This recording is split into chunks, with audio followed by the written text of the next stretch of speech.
Mie secara umum dibagi menjadi dua dari bahan bakunya, yaitu mie terigu dan non terigu.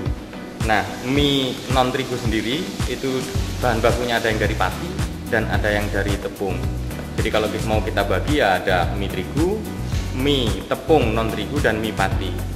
Pembuatan mie jagung seperti ini berbahan baku tepung jagung, itu sangat berbeda dengan pembuatan mie terigu maupun mie dari pati. Mie terigu untuk membentuk jaringan struktur yang kuat di dalam mie-nya ini, dia membutuhkan kinerja dari protein gluten yang itu bisa muncul dengan adanya kneading atau pengadonan dan penekanan pada suhu rendah. Sedangkan mie jagung yang berbahan baku tepung itu mengandalkan proses gelatinisasi dan proses ruptur atau pemecahan tepung sehingga amilosa dari pati itu bisa keluar.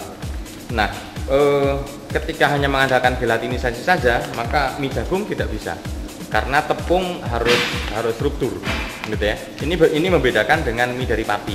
Kalau mie dari pati dia hanya mengandalkan gelatinisasi saja, maka mie dari tepung jagung tidak bisa dibuat dengan mekanisme mie terigu maupun mekanisme mie dari pati. Nah, untuk mie dari tepung jagung, satu-satunya alat yang bisa digunakan untuk membuat adalah extruder, seperti di belakang saya ini. Nah, ini kategorinya extruder yang disebut orang sebagai cooking forming extruder atau extruder pemasak dan pencetak. Nah, pada extruder yang seperti ini, bahan-bahan dalam keadaan mentah dimasukkan ke dalam extruder, nanti keluar sudah menjadi mie yang matang dan matriks strukturnya sudah kokoh. Sedangkan ada alat satu lagi, yaitu extruder pencetak. Itu membutuhkan pemanasan atau gelatinisasi tepung itu di luar. Jadi adonan dikukus dulu, kemudian dimasukkan ke dalam extruder. Tapi extrudernya bukan extruder ini, yang extruder yang pencetak. Untuk membuat mie jagung ini, bahan utama yang digunakan adalah tepung jagung yang lolos ayatan 100 mesh. Jadi semakin kecil semakin bagus. Dan varietas yang digunakan untuk saat ini kita gunakan varietas P21 atau Pionir 21. Meskipun demikian, varietas yang lain pun bisa digunakan asalkan memenuhi persyaratan, yaitu kandungan amilosanya sekitar 30%, atau kalau mau dibuat ring antara 28 sampai 32%. Nah, bahan yang kedua adalah air yang digunakan antara 70 sampai 80% dari berat tepung, nanti tergantung kadar air tepungnya. Kemudian bahan yang lain adalah garam, dipakai 2%. Bahan keempat adalah GMS atau gliseril monosyarat, atau dengan bahasa lain disebut monogliserida. Itu kita pakai 0,8 sampai 1%. Proses pembuatan mie jagung dimulai dari penimbangan bahan. Kemudian setelah bahan ditimbang, dilakukan pencampuran. GMS dicampur dalam keadaan kering ke tepung jagung, kemudian di mix dengan hand mixer saja sekitar 2-3 menit. Sedangkan garam dilarutkan ke dalam air dengan diaduk biasa, memakai pengaduk yang biasa digunakan, sendok misalnya. Nah, kemudian larutan garam tadi dicampurkan ke dalam tepung sambil dilakukan hand mixer pada kecepatan rendah. Ya, kalau kecepatan tinggi ya nanti akan terburai keluar, gitu, kecepatannya rendah. Nah, setelah adonan cukup rata, dicirikan dengan bentuk granul atau bulat-bulat kecil-kecil begitu. Nah, nanti adonan langsung dimasukkan ke dalam extruder. Pada proses menggunakan extruder ini, kecepatan yang dipasang adalah 75 rpm dengan suhu pada keempat zona yang ada itu dipasang 90 derajat Celcius. Nah, kecepatan maupun suhu itu nanti sebenarnya akan tergantung kepada rasio kompresi yang kita tetapkan, karena ada beberapa daya yang bisa digunakan.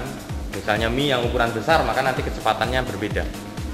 Nah, pada kecepatan 75 rpm pada produksi rutin yang dilakukan, ini dayanya berukuran diameter 1,2 mili atau 1,2 sampai 1,5 mili. Nah, kemudian setelah jadi, maka mie-nya dibentuk menjadi kotak seperti mie normal. Kemudian dikeringkan menggunakan kering angin selama sekitar 12 sampai 15 jam.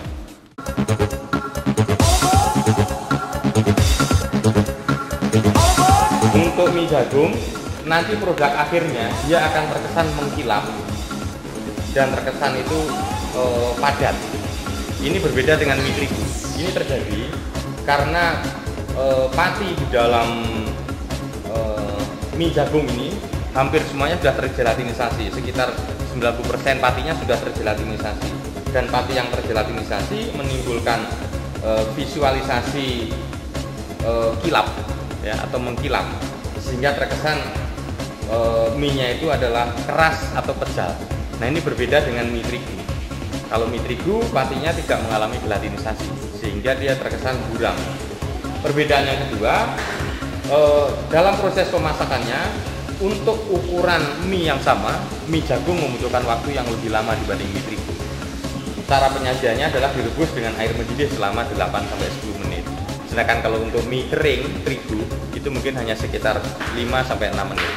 Kalau mie instan hanya sekitar 2-3 menit.